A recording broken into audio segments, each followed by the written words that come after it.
Hello, everybody. We're just waiting for a moment while everybody joins us. Thank you for coming today.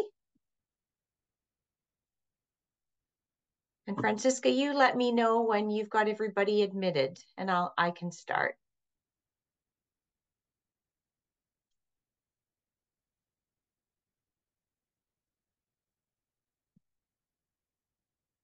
Give everybody another minute, Francisca, or are we good to go?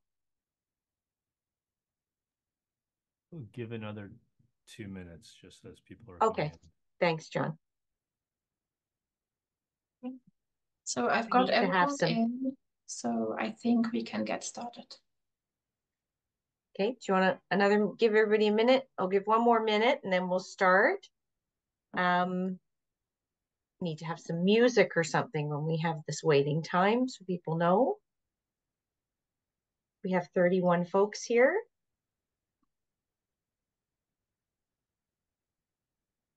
All right, I'm going to start when it says 104.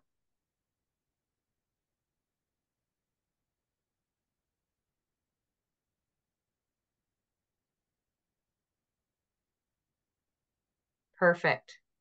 Hello, everybody, and welcome wherever you are coming from this beautiful country and coast to coast to coast. And welcome to the annual general meeting for the fiscal 2023 of the Autism Alliance of Canada. And we are delighted to have you join us today.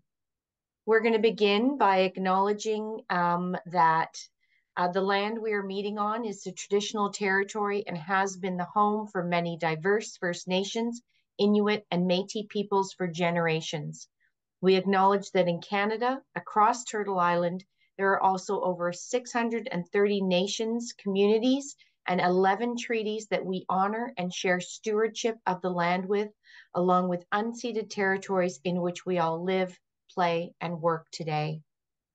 So with that, I'm going to call us to order and introduce myself. I am Karen Bopp, and I'm the co-chair of the Autism Alliance of Canada. And I'm going to call this meeting officially to order at exactly 4:05 p.m. Eastern Time. I'm on the West Coast, so it's still early afternoon, 1:05 p.m. Pacific Standard Time. This meeting today is conducted via Zoom, and we are recording it. If you encounter any technical issues, please send a direct message to the host, and we will get back to you and assist you right away. Please note that the chat is enabled to message Autism Alliance staff, and you can send direct messages to the host if you have any questions. Also, please note that we are offering closed captioning as an option for you to follow our AGM. We will utilize Mentimeter for voting purposes. And so to participate in voting, please ensure that you have Mentimeter open on a separate device or in a separate browser window. And so when prompted, enter the provided code to access the voting poll. And if you require assistance with Mentimeter, please reach out to the host. And I think right now we are going to be putting the Mentimeter link in the chat. So I just want to make sure that that has happened and people have had a chance. There's the Mentimeter link in the chat. I'm going to give you a moment to get that link open and open it either on a separate device or on your phone. So the first question there is to share your membership status, if you're an organization member, community member, associate member, or non-member. And Francisca is going to launch the poll and the name of your organization. So please just share what type of organization and the name of your organization or the name of your organization. And I'm just going to wait till we get that to see that we, to make sure that we have quorum.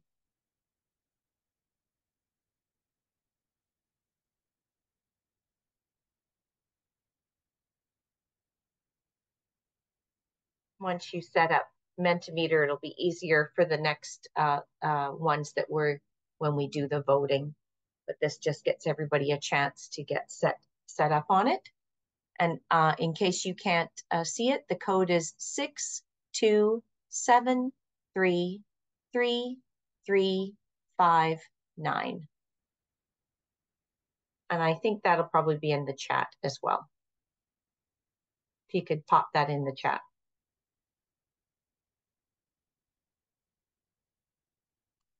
Thank you.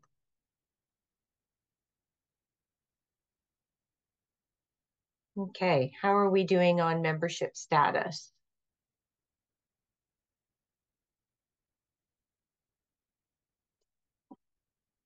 Thank you, everybody, for being patient.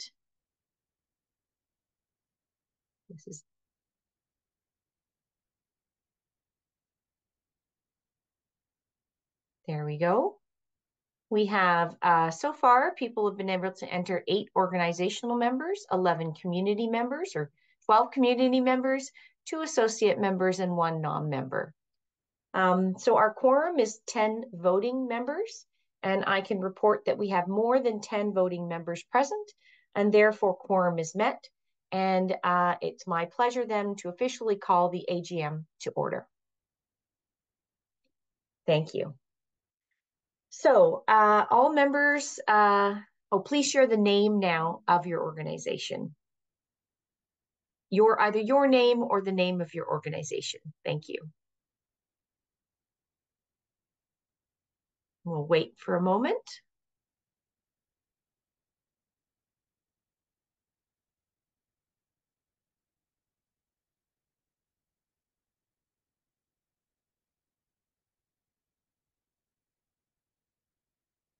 Thank you.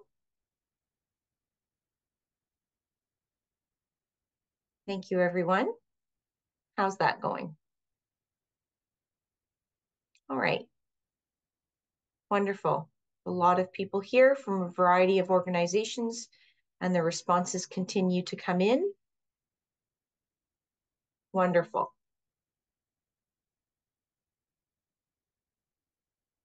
Thank you. Okay. I'm going to now move to the approval of the agenda. And you will find in your agenda, there are some materials there. All members who are in good standing in advance of the AGM are eligible to vote and have received an AGM package with your agenda. Last year's minutes and the audited financial statements were sent by email. And please note, there will only be 1 vote per organization. So if you have a couple of people here that are from the same organization, just check with each other to see who's going to be doing your voting.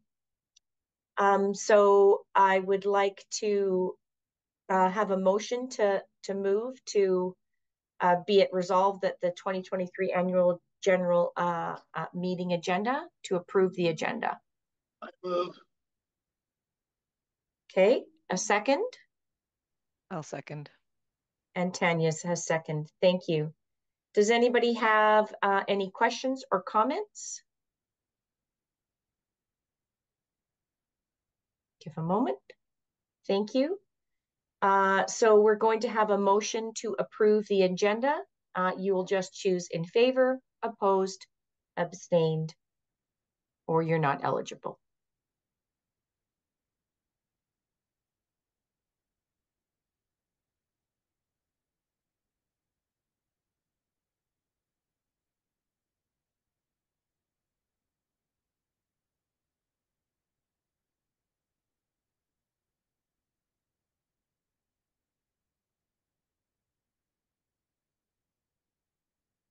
Okay, let me know when you've got. Wonderful. We've got 1 abstaining. We've got 14 in favor and 1 is not eligible. Thank you very much. Be it resolved that the 2023 annual general meeting agenda is passed and approved. We are now going to move on to review and approval of the minutes for the AGM for April 2023. The minutes of the 2022 annual general meeting were circulated to all of you, our members, for review prior to the meeting. So please add any questions or comments or corrections that you see into the chat now. I'll just give people a second to put any comments or corrections into the chat for the agenda, for the minutes.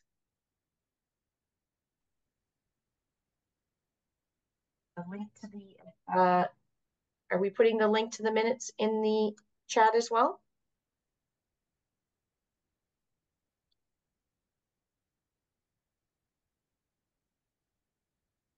Okay.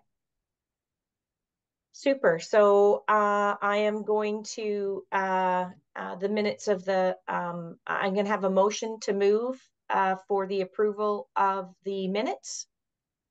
I'll move that. Thank you, Maddie. Second? I'll second.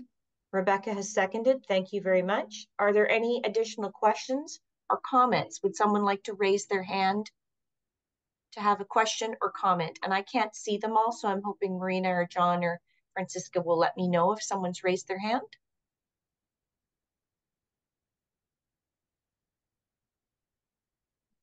Thank you. So let's vote. I'm going to put a motion to vote, either in favor, opposed, abstained, or not eligible for the review and approval of the minutes.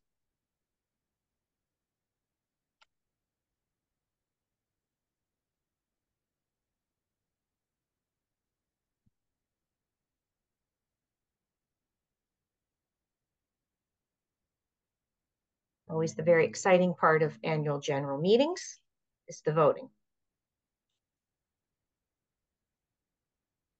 All right, how are we doing?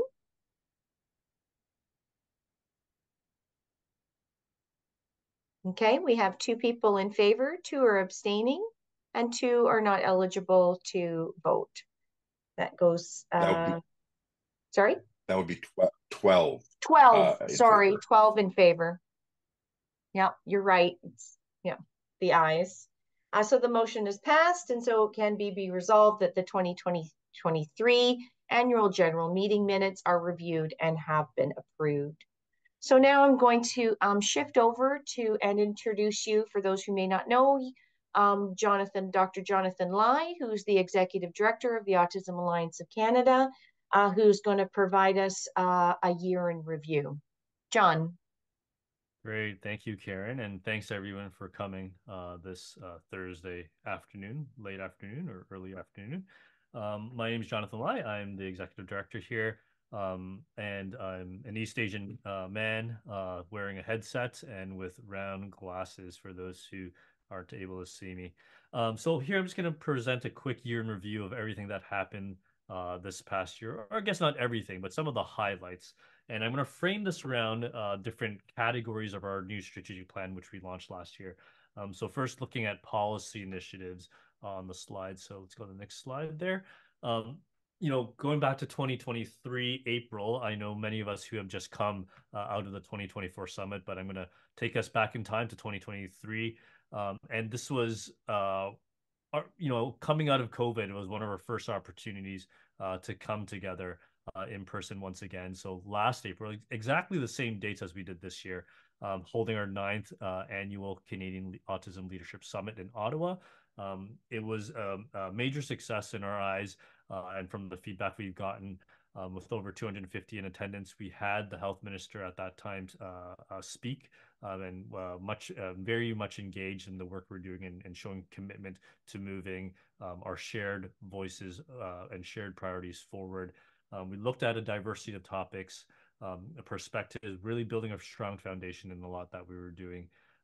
At a reception at the Senate, many of us who were there remember the historic passing of S203 that happened just a month before, and then coming to celebrate with the senators and the Speaker of the Senate hosting us within the right within the Senate, and seeing the bill itself presented to Senator Liu Husakos, who had championed and was the sponsor of the bill. So that was the summit of last year in 2023. And we'll go to the next slide. And then I'm going to move on the few months following and the planning stages right before. We were in New York City for the UN's 16th session of the COSP, of Conference of State Parties for the CRPD. So that's the Convention on the Rights of Persons with Disabilities. Each year, the UN signatories of this treaty come together to discuss work around the CRPD. And we hosted a side event in partnership with Kids Brain Health Network, specifically on the topic of autism strategies around the world. And this really kickstarted, I guess in a physical, in-person way, kickstarted our work in the international community to learn from one another within the global landscape about what each country is doing in autism, knowing that there's some countries that are very advanced on their fourth strategy, and some countries which we would consider further behind, and we're kind of in the middle of the pack. And it's a chance for us to continue to, as we do within our own country, to continue to learn from one another, and also, and be able to dialogue and share our learnings that we've had with other countries. So it was a great success. A lot of people really enjoyed that time. Move on to the next slide. Over the summer, we were engaged in a project. So the government of Canada did invite us to collaborate with two other organizations, Pacific Autism Family Network and Autism Speaks Canada. They invited us and directed us to collaborate with these two other organizations to outline plans for the government's concept of a national autism network. So we were involved in that over the summer, and we were quite busy to try to guide and represent the interest of all our members, to ensure that whatever government's trying to develop in this path they've chosen is robust and will help support the national strategy that they were developing during this time. So that was a project that we were a part of for the summer of last year. Next slide. Around the same time, within the broader disability landscape, we've been doing a lot of work in trying to show our leadership and, again, share our learnings and learn from others in the disability community. We've been doing a lot of work within the larger disability network around different bills. One of them that was quite historic is Bill C-22, and this received royal assent after a lot of advocacy from the disability community in general, as we've been working in the background with a lot of other groups that were leading this charge at the federal level. To the next slide. And related to this, we're part of work. It's actually chaired by one of our members, and I'm the co-vice chair on this committee with the CRA, the Disability Advisory Committee. We've been working on a series of reports on government of how they're going to implement some of the credits and benefits related to people with disabilities. Specifically, in this case, a lot of it was focused on the disability tax credit.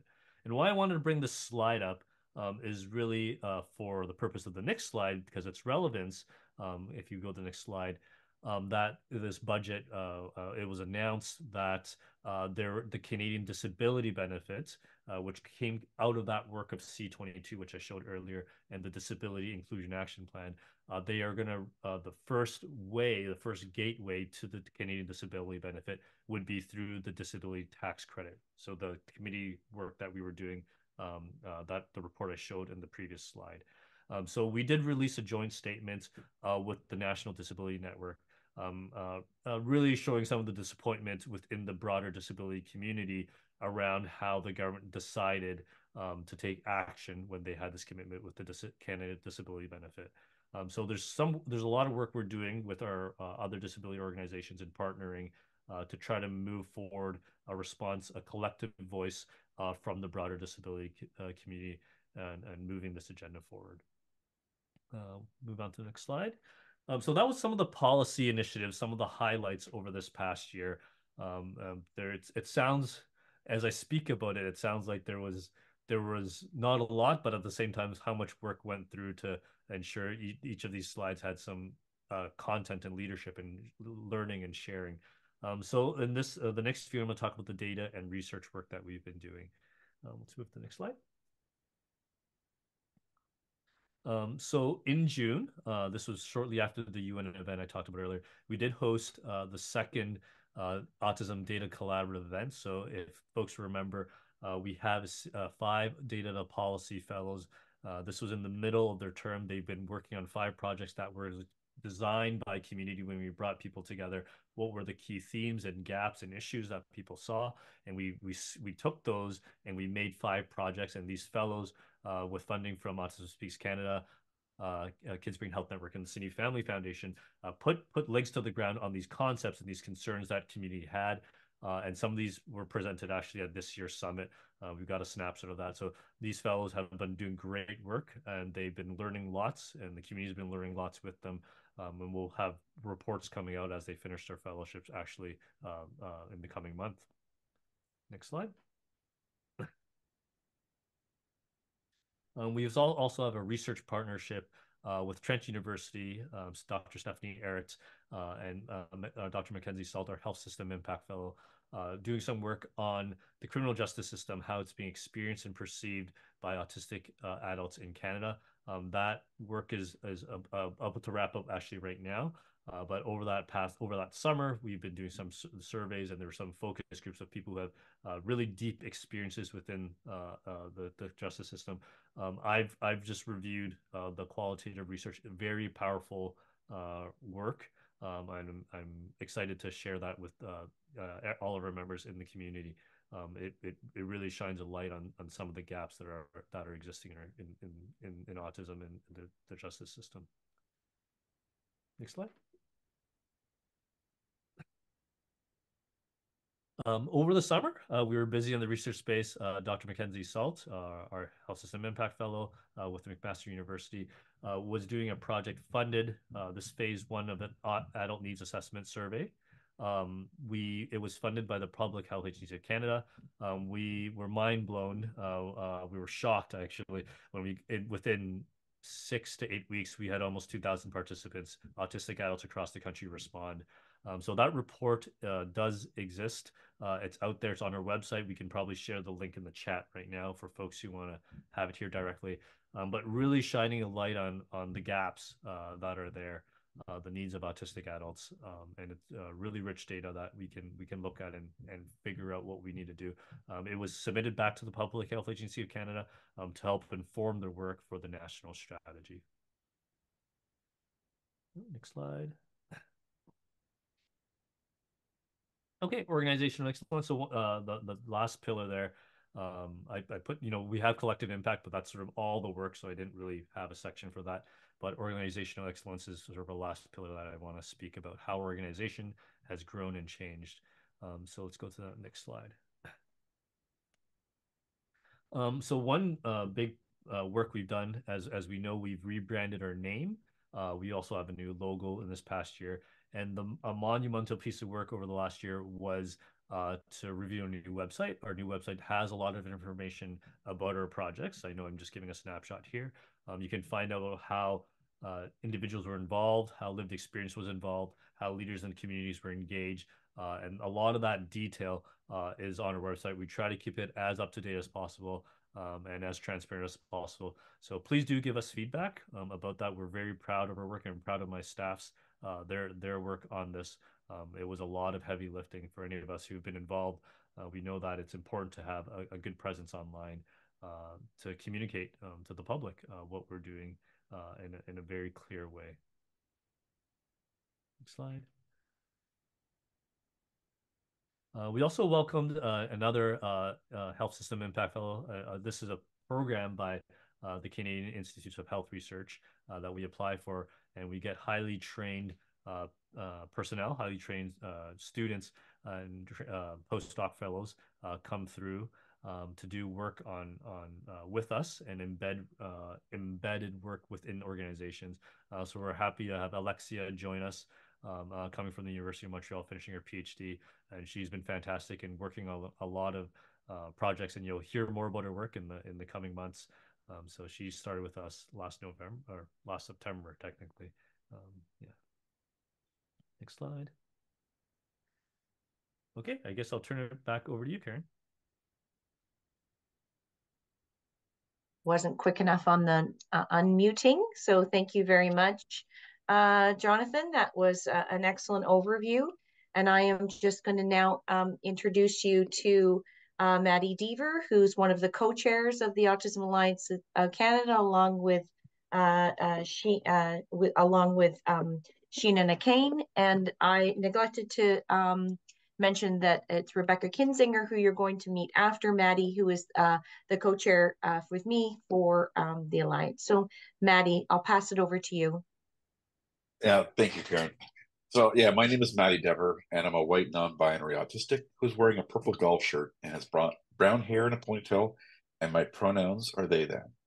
I am the chair of the governance committee, which has worked very hard over the last few months to present members with candidates who will bring diverse skills and experience to the board of the Autism Alliance of Canada and its various committees.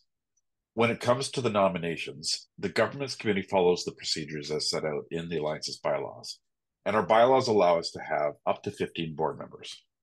We currently have 2 board members who are not standing for re-election.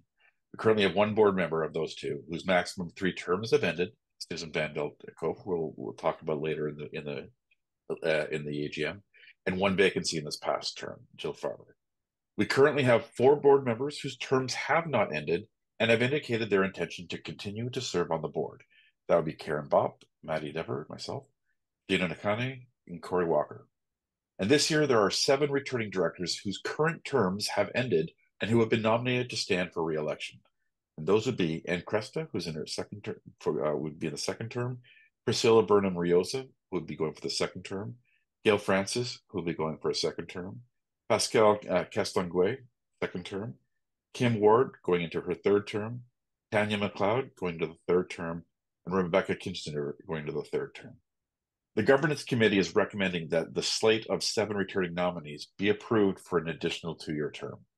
And finally, the governance committee is bringing forward a slate of 2 new nominees for approval for a 2-year term to serve on the Alliance's board of directors. The bios for each candidate were shared with the meeting package, and these candidates are Stacey Herpinger and Cindy Gerlach. Each of these candidates has indicated their commitment to the Alliance's purposes and objectives. And throughout the interview process, it was evident that they share a deep commitment to the Alliance's mission and bring a wealth of experience, passion, and diverse skills to the board. So be it resolved that the membership approves appointment of the slate of Autism Alliance of Canada Board of Directors. Can I have somebody to move that? Shano can move that. And a second? Tanya can second. Okay. If anyone has any questions or comments, please raise your hand.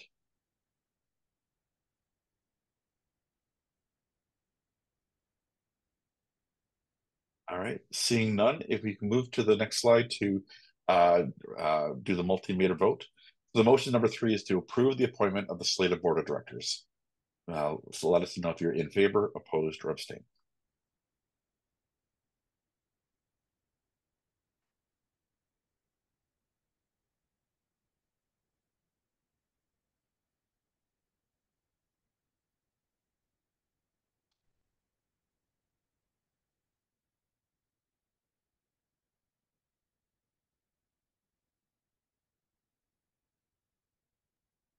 All right.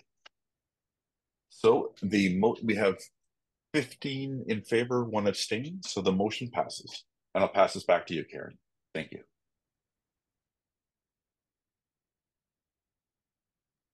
I should also say, yeah, I should say, welcome Stacey and Cindy to the board. Yes. Welcome, Stacey and Cindy, to the board. We are very much looking forward to working with you and moving forward with you. And I see there's some celebrations in some of the corners of our Zoom boxes. So I'm going to move on and now welcome Debbie Irish to the table. Debbie? Thank you, Karen. Hi, I'm Debbie Irish, and I am, I'm going to say middle-aged, white woman. My pronouns are she, her. I have shoulder-length, dark brown hair. I wear glasses, and today I'm wearing a floral top. I am currently the treasurer of the Autism Alliance of Canada's board. And I am going to review with you the financial position of the organization. You were all provided in your board package or AGM package, the detailed annual audited financial statements that you can review at your leisure. I will just go over high level the financial position of the organization. So our external audit was performed by Bellevaux Vine-Ott Incorporated. They scrutinized our accounts, and we have been given a clear bill of health in terms of our finances. In terms of our statement of financial position, in reviewing this statement, we had assets in 2023 of $889,984 and liabilities of $706,997, leaving the organization with net assets of $183,007. In reviewing our statement of operations, the Alliance had revenues from various sources of $1,859,859. The corresponding expenses for the organization in 2023 were $1,873,778.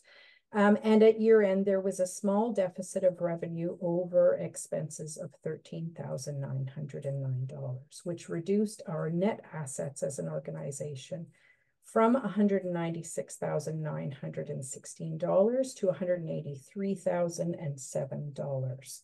In reviewing the risks to the organization and looking at both credit risk and liquidity risk, the credit risk, there were no significant exposures that were identified by our auditor.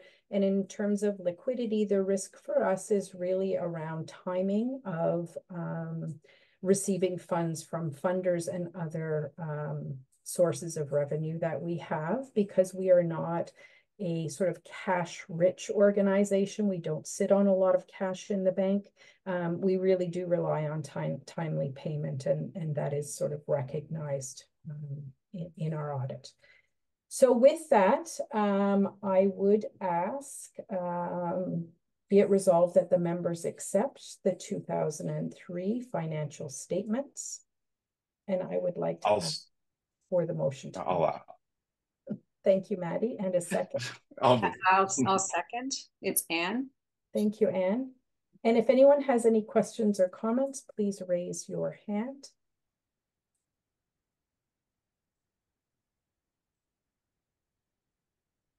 Cindy. Thank you. I'm just wondering if you could give me an idea of what the bad debt was.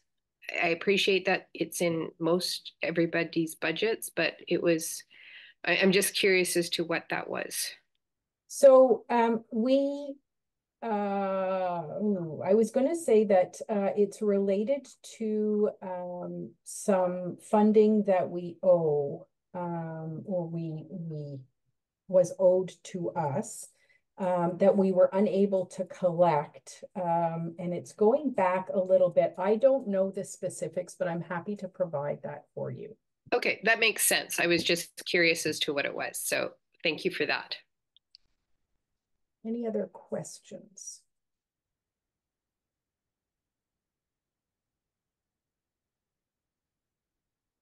Hearing none, asking to move to a vote.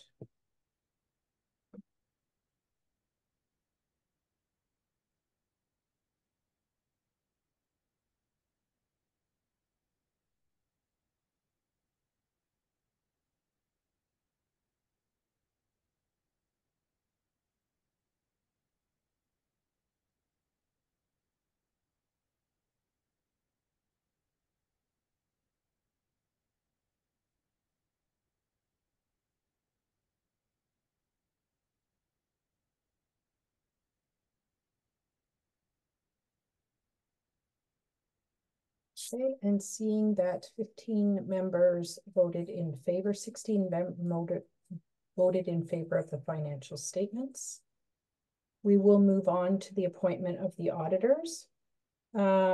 Be it further approved that Bellevaux Vanot Incorporated is hereby appointed the independent auditor of the corporation to hold office until the close of the next AGM or until this successor is appointed at such remuneration, as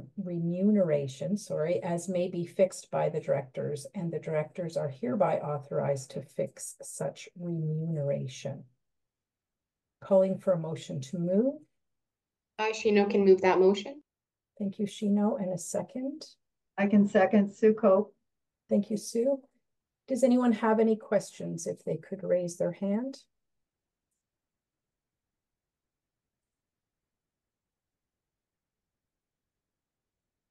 Hearing none, can we move that to a vote?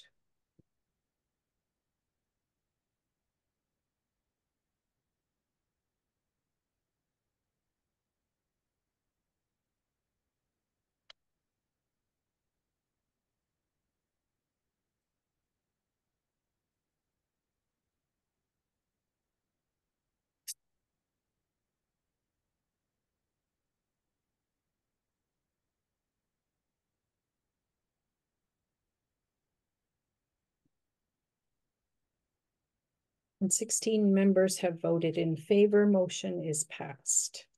And I will turn it back to you, Karen. Thank you. And I will turn it back to Maddie Dever for the bylaw updates. Thank you. Everyone should have received in their AGM package a copy of the existing corporation bylaws and the summary of a bylaw change that we're recommending, which is found in the Autism Alliance of Canada Bylaw Confirmation AGM 2024. So at the November 2023 meeting of the Board of Directors, a motion was passed to remove Article 14, which is the bylaw on absentee proxy voting in its entirety. We're now bringing this forward to have the membership confirm this bylaw amendment. So part of the background is just, we do want to encourage in-person engagement or in Zoom engagement and not overly complicate our procedures without any additional benefit. We haven't been doing proxy voting, so we've recommended just removing that whole article out. So as this change requires a special resolution, this vote will take 2/3 of those attending with voting rights to pass this resolution. So special resolution 1 is, be it resolved that Article 14, absentee voting at members' meetings, be removed in its entirety from the corporation bylaws of Autism Alliance of Canada. I have somebody to move that. I can move, Corey. And a seconder? It's Shino, I can second. Okay. If anyone has any questions or comments, please raise your hand or put a chat into the admins.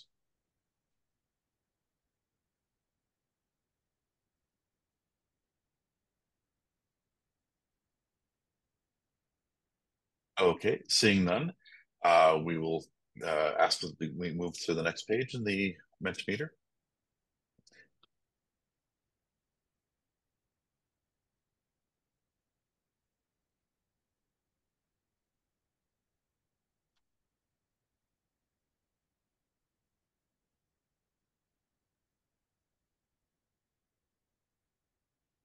All right, we have 17 in favor. Therefore, the motion passes and the bylaws are now updated. I pass it back to you, Karen. Thank you. And I have the distinct pleasure of introducing you to my co-chair, Rebecca Kinzinger, who is going to provide this year's co-chair report for the annual general meeting. Rebecca, I'll pass it over to you. Thanks. Good afternoon, everyone. Welcome to this year's annual general meeting. I'm Rebecca Kinzinger, and I'm honored to co-chair Autism Alliance of Canada's Board of Directors with Dr. Karen Bopp. I'm an autistic advocate and consultant from Kelowna, BC, who is the parent of 2 autistic teenagers.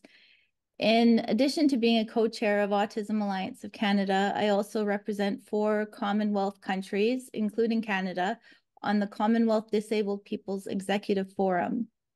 Karen and I are entering into our 3rd year as co-chairs. Karen is a co-conspirator and has worked in the field as an SLP, a researcher, a policymaker, and an advocate for over 28 years. Co-chairing has not only allowed us to take on this role in terms of time management, it's also allowed us to learn from each other and broaden each other's perspectives as we tackle the issues. On behalf of us, thank you for attending the AGM today, and thank you for your ongoing support and participation with the Alliance. We, the Alliance, are better together, and only together we can begin to address the complex issues that autistics in Canada and their families face across their lifespan. This past year has been filled with many exciting developments for the Alliance. We are proud to say that as of today, our membership, 432 of 934, are caregivers and people who identify as autistic. These numbers are a great start, but we know we have more work to do to ensure that we hear from all voices across this country.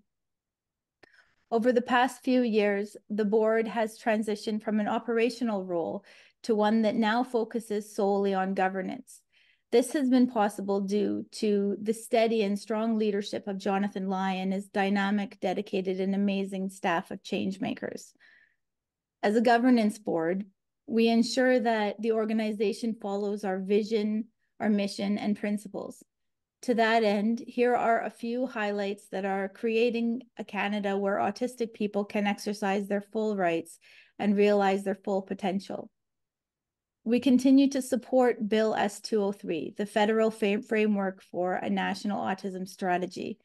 And that means working together with the government in order to see Canada develop and implement a national autism strategy that benefits all Canadians and their loved ones from coast to coast to coast. The board now includes 7 out of 15 members who are autistic and caregivers. That is 47%, over 50%, here we come. Our committees also include a dynamic and diverse set of community and board members from across the country. These committees have been active and effective over the year, and we are grateful for their hard work. Internal Affairs Committee has been a leader in ensuring financial transparency and that operational policies are strong. The External Affairs Committee has advanced our communications, guiding the development of a new website and furthering our membership engagement. The Governance Committee has worked on the bylaws to keep the Alliance current and responsive to future needs. Lastly, our Summit Committee, as always, continues to push the envelope and redesign the Canadian Autism Leadership Summit so that we can all continue to learn and grow together to improve the national landscape. Our work is never done, and so, if you're interested, we encourage you to get involved. We want to let you know that any voting member can join any of the Alliance's standing committees. Come join us to make things happen. Karen and I look forward to what the Alliance can accomplish in the year to come. Together we are stronger, and together we can create meaningful change and create a difference for autistics in Canada across this beautiful country. Thank you so much.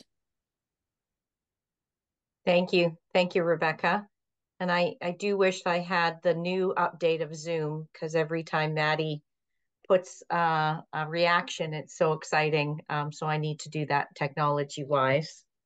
So before we conclude, I do want to take a moment to thank our outgoing directors, both Sue Koch, who is here today, and Jill Farber.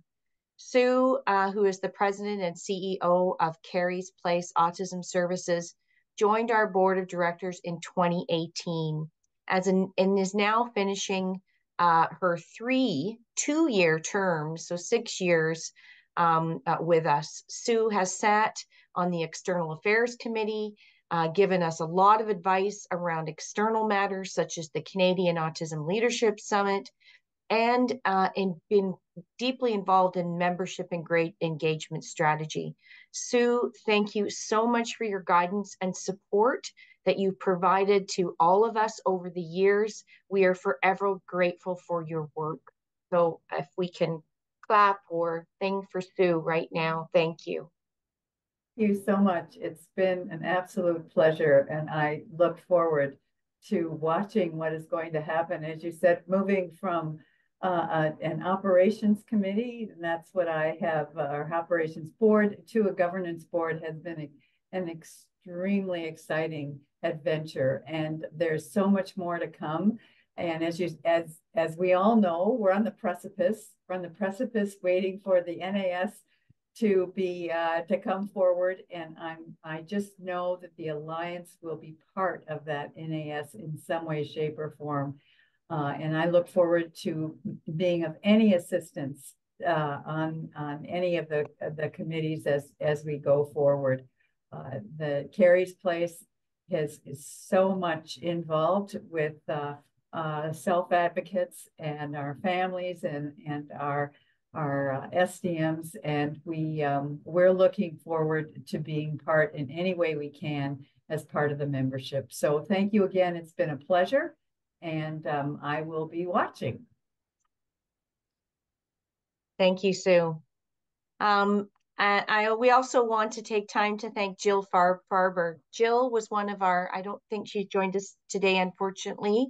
Hopefully she's taking a well-deserved break, but Jill Farber was one of our founding board of directors in 2015 as an organizational member representative, and served on our internal affairs committee over the last 3 years.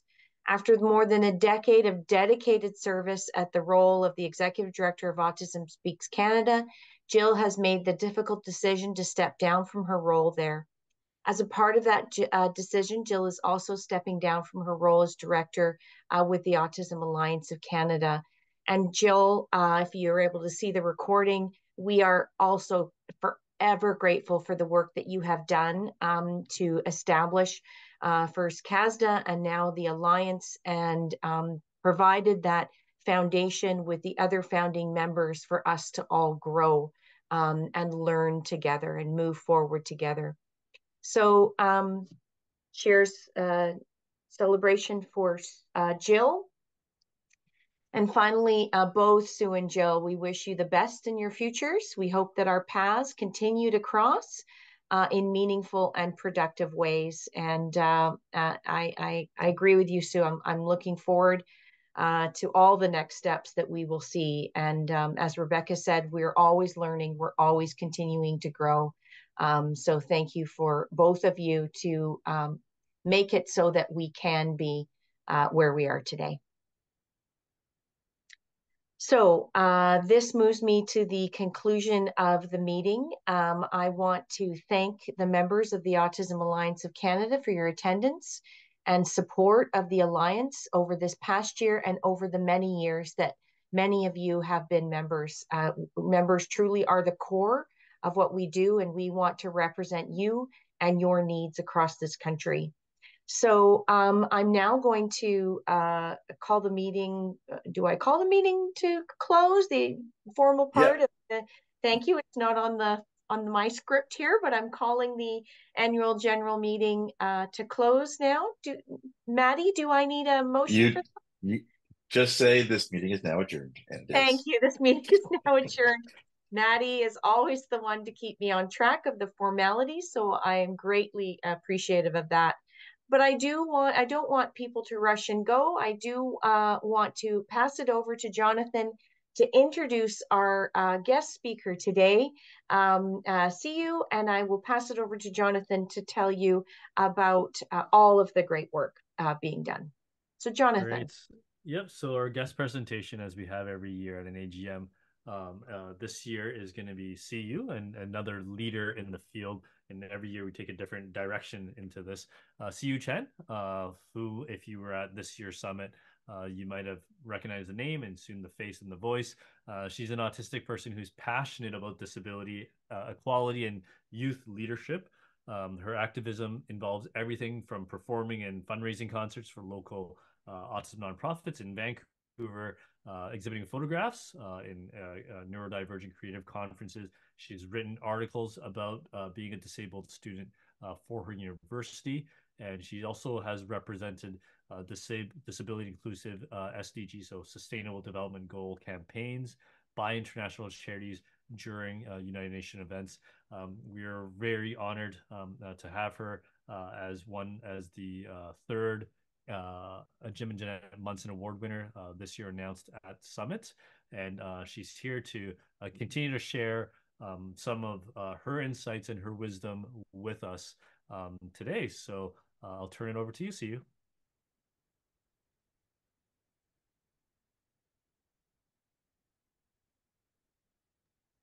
Hi, sorry, can you hear me? Yep, we can hear you loud and clear. Yeah, I don't know, like, I'm really sorry, but I don't know if you can hear, like, I'm at my university dorm right now and the fire alarm is ringing. So I don't know if you can hear it. It is I quite can't loud. hear the fire alarm.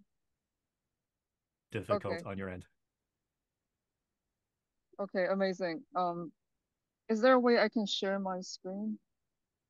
Yep, we can do that. See, are you going to be okay to speak right now? Like if it's not possible, we want to make sure it's comfortable for you. We can never plan for all the contingencies. But you're okay? Can you hear me? I think so. Yeah. As long as you can hear me without the fire alarm, it is fine. Yeah.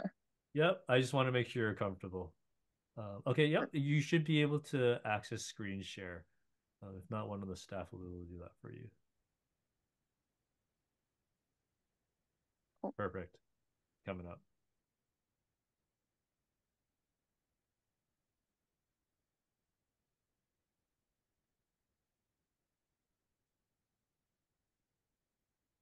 Okay, can you see it right now?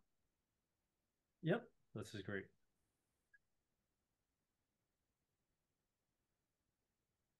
You can still see it, right? Yep. Okay, amazing.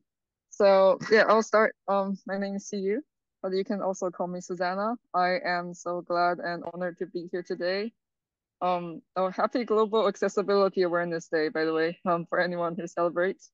I do personally because I work in digital accessibility quite a bit. But yeah, I'm here today to talk about something that I am really, really passionate about, and that is empowering autistic young people in self-advocacy.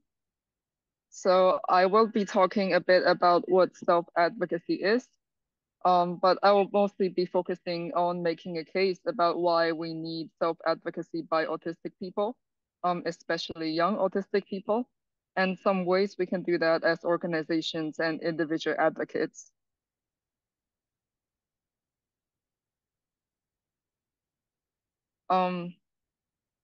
So I'll start by talking a bit about what self-advocacy is.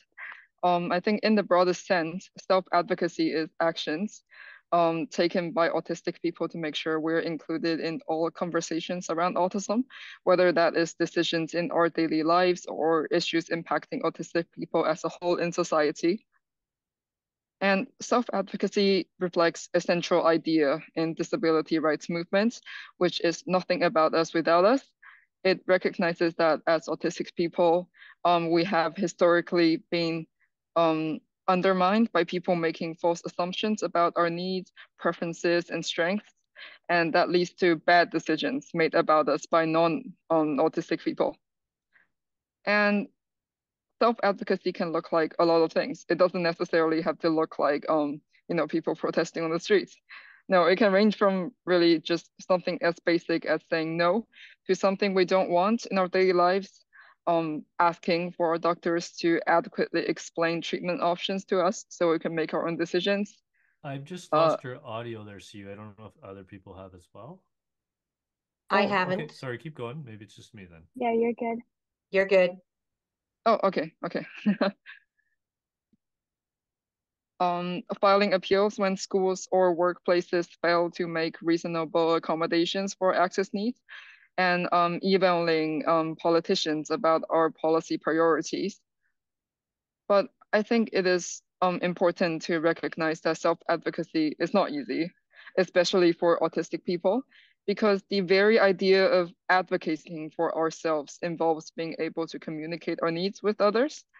And autistic people, especially those who don't communicate using words, often struggle with that. And I think that is where support needs to come in from allies and other autistic advocates, because even those self-advocates are advocating for themselves, that doesn't necessarily mean they should have to do it by themselves.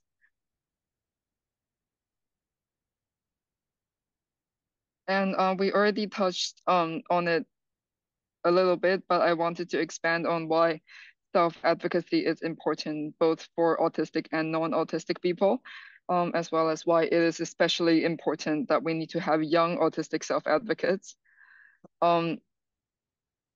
Now, for autistic people, self-advocacy is important for so many reasons. A big one for me is learning that I was not the problem behind all these issues in society, and being able to call them out really helped me accept and embrace my differences as an autistic person. But I think self-advocacy can be so crucial in very practical situations in our daily lives. For example, we know that autistic people are often more vulnerable to things like bullying and manipulation in social situations because they can't always identify when some actions are malicious and communicate it when they are being mistreated. So self-advocacy skills are really, really important here. But also, I think it is helpful to think about how autistic self-advocacy is important for non-autistic people. And since research and policy are two of the focuses of the Autism Alliance of Canada, I wanted to emphasize how making sure autistic people can communicate their lived experiences and priorities and be listened to in these spaces are so important for us to allocate resources to the most helpful research and effective policies to the community. And also generally, since autistic rights and disability rights are civil rights at its core, we should note that improvements in our rights benefits everyone in society. For example, when we enable all schools to have integrated and inclusive classrooms where autistic children and non-autistic children are in the same space, all students benefit. This cohort. And speaking of children, let's move on to self-advocacy in young autistic people. I think one of the reasons I am so passionate about it is that I was actually not given the chance to advocate for myself when I was younger. You know, as a female of color, I was not diagnosed until I was a teenager. So it was really not until all these toxic ideas of the medical model of disability has been deeply internalized that I learned about when, you know, some things are not my fault and how I can speak up for myself. And because I had not been used to the idea of advocating for my needs and, you know, what my needs are until when I was a teenager, it is something I still struggle to this day as an advocate. And in the advocacy space, it is often said that, you know, accessibility is easier built into the early stages rather than as an afterthought, whether that is in policies or in built environments. But I think this can apply to how we think about our paradigm shift from the medical to social models of disability. It is much easier for us to make sure autistic young people know their rights, have the means to speak up for themselves, and feel respected as themselves when they are young than when they've already come under all these unfortunate influence of how much of our society regards autism and autistic people. But also, in addition to self-advocacy being hard for autistic people, it is especially so for autistic young people. For example, communication can be even less accessible for autistic children who might not have access to suitable assistive technology or a chance to be surrounded by people who understand them well yet. And there are so many situations where we automatically go over their heads to their caregivers, both because of the communication barriers and also this assumption that we often have with children and youth that they are too young to have valid opinions or be able to make decisions about things that affect them. And that is something I find really interesting because while we can see how as a population, autistic and disabled young people are intersectionally marginalized, they are marginalized as young people due to their disabilities, and they are sidelined by autistic people because they're so young.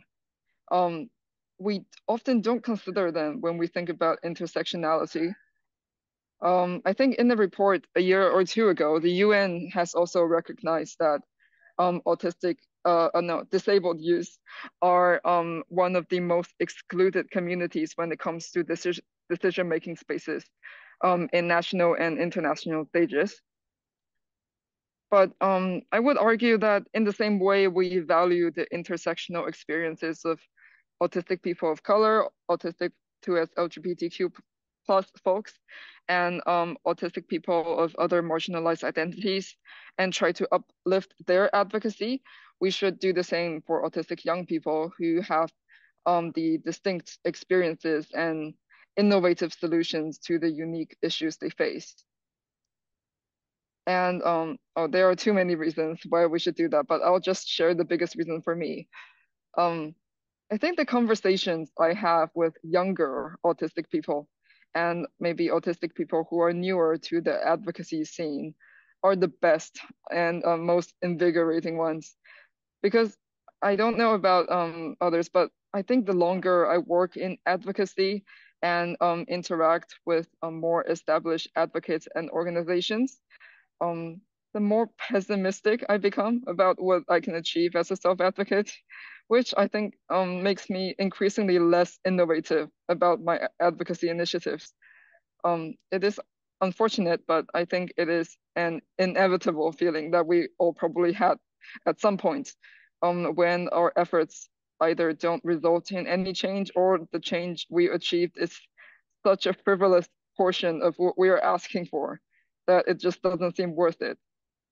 But speaking with younger autistic self-advocates, it's always like a refresh button for me because they can still articulate problems without they can still articulate problems they want fixed without thinking too much about whether there are practical solutions. And I think it is so important for autistic self-advocates and organizations to always have these fresh ideas and idealistic optimism coming in. It is what drives our movement and progress in autistic self-advocacy and towards a more autism inclusive Canada in general.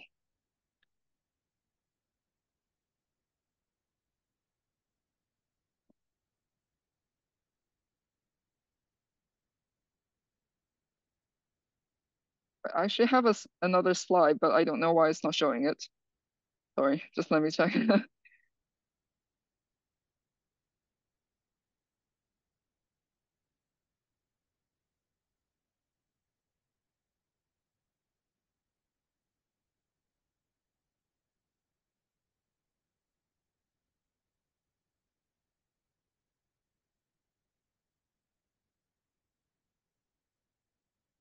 Can you see the screen? Does it say, how can we empower young autistic advocates?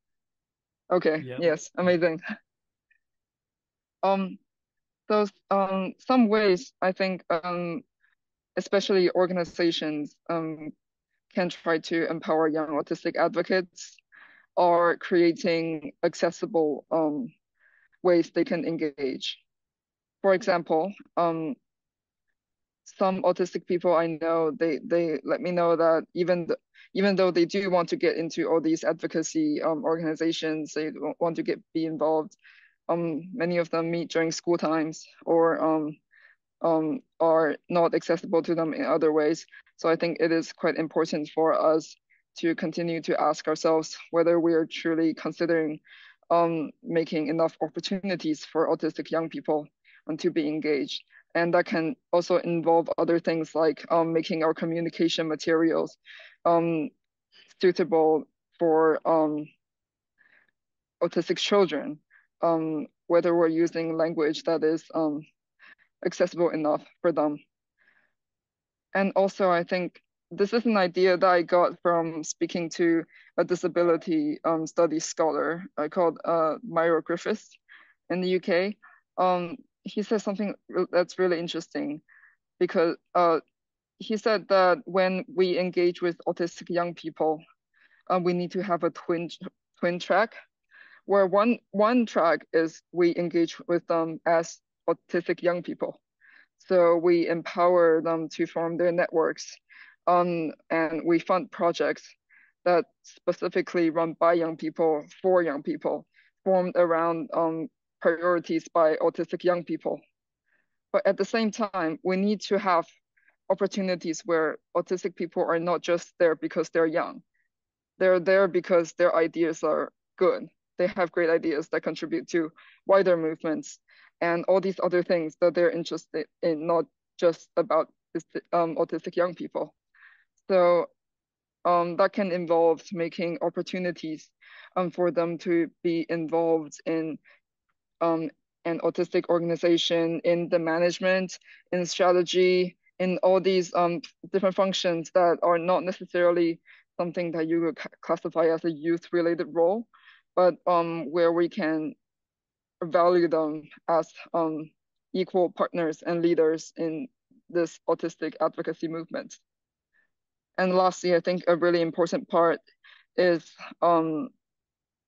we need to, and then I think that's something that Autism Alliance of Canada can really contribute as well, is trying to collect more data about autistic children. I think the last really big really big set of data collected about autistic children in Canada was in 2019. That's as part of the National Survey on Children and Youth. But I think there needs to be we need to know a lot more about things like how many autistic children are in inclusive classrooms, like the education system, and all these different situations, different settings in society. And we really need more data collections to understand how we can best support them and enable them to become self-advocates. And yeah, those are all that I wanted to share today. And I hope that has been helpful. And I have managed to convince at least some of you to engage with autistic young people more. And yes, I know that it is often autistic adults are rightfully amongst our priorities when it comes to national policy making, because support systems are often designed in a way that assumes autistic people don't grow up. Like all the support just drops the minute you turn 18. But so I think there's so much we can do and we can learn from the experiences of autistic young people. And we can all do more in making sure they're part of the movement as well. So yeah, thank you for listening. And thank you for letting me be here today. Yeah, thanks, Siyu. I see a lot of hands clapping and appreciation for what you shared. And you're right. I think thinking about youth, it's their future that we are really building, and they'll feel the full impact of all our work, all the work of our members, everybody in this room, and all our advocacy. And it makes sense to include them as much as we can as we build build society for them. Any questions for Siyu? The chat's there. Feel free. I'll give a few minutes for that as we close off the AGM.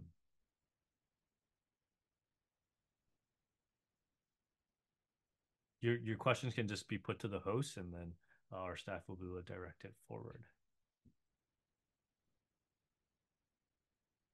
Oh, Karen has her hand up. Thank you, Siyu. That was excellent presentation. I have sort of a logistics question for you and advice that you can provide to when you say autistic young people. How young is young?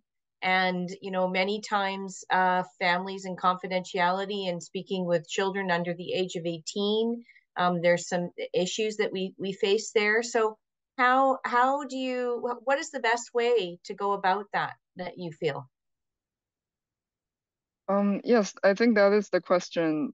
That is one of the reasons why when we talk about youth and young people, it is hard to consider them as an intersectionality that we're trying to address, because the very definition is very contested. For example, the UN considers anyone under the age of 35 as youth. And in my opinion, a 35-year-old should move on to other spaces and not competing for the same space as someone who's 15. But that is just me.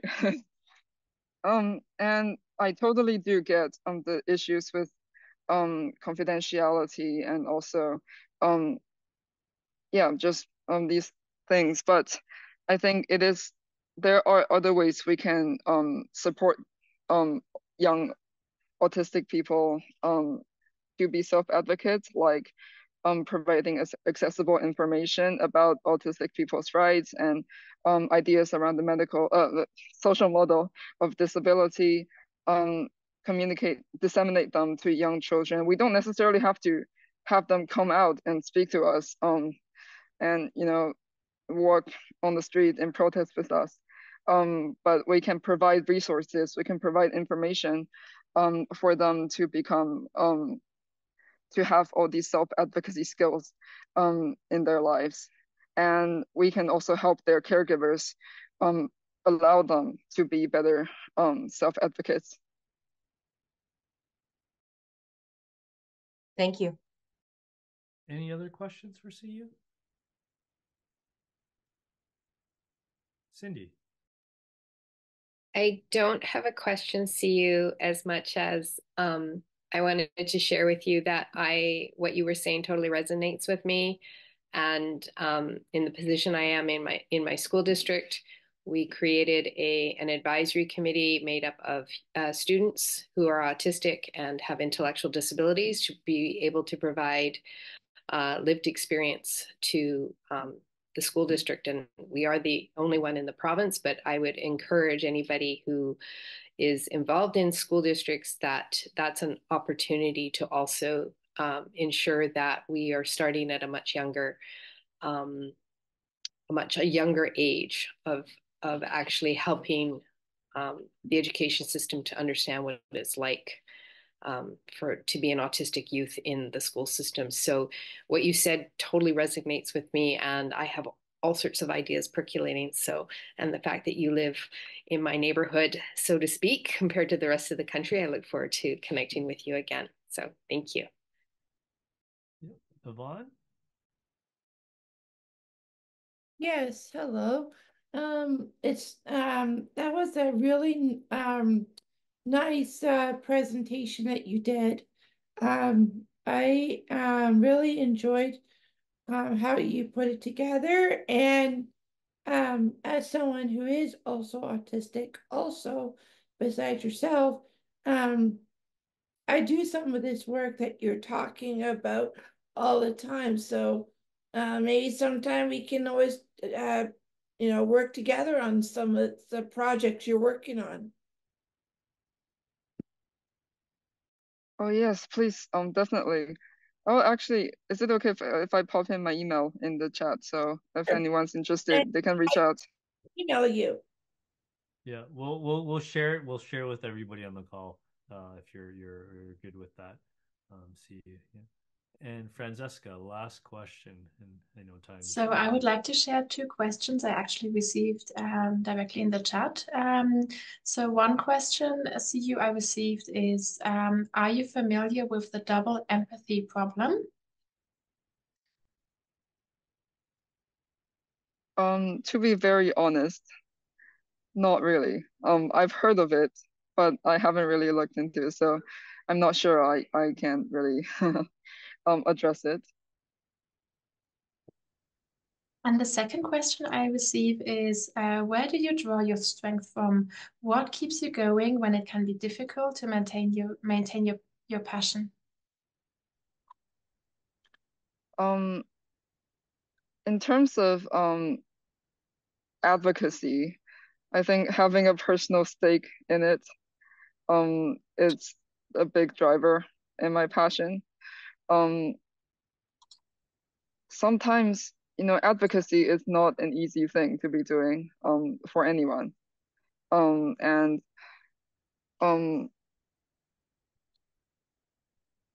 it is also very important that we have a network of support around us. Being surrounded by fellow self-advocates really, really help. And I would encourage other autistic self-advocates to form these networks as well, because they have been super, super helpful for me. Great. And I see Catherine has her hand up.